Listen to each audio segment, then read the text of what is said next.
The Zs and the American government are currently trying to astroturf to oust the political leader in the Khamenei regime in Iran.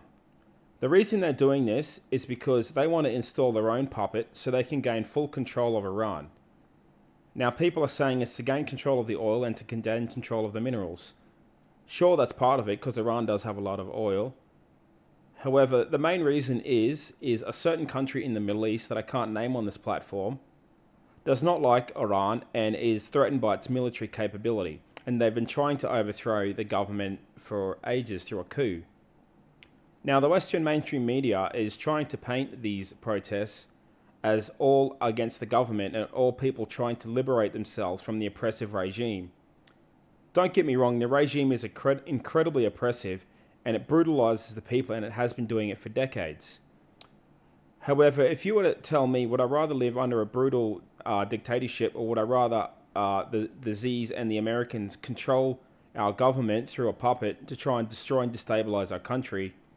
I'll take the Khamenei government any day of the week.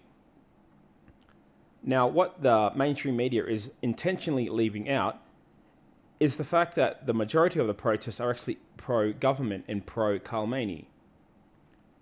The reason is that from what I've heard is Iranians have a large amount of sentiment and a large amount of nationalistic pride, and they don't want their country to be taken over and run by Zs because they've seen what they've done all over the world and how they've completely destabilized everything all over the world. Now, what they want to do is they want to input a man by the name of Reza. I figured his last name. Anyway, he's the quote-unquote crown prince of Iran, and he's been, quote, exiled from Iran and hasn't lived there since the 1980s. He's currently living in America.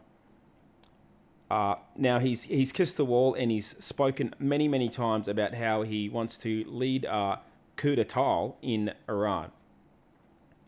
Keep watching me for further updates.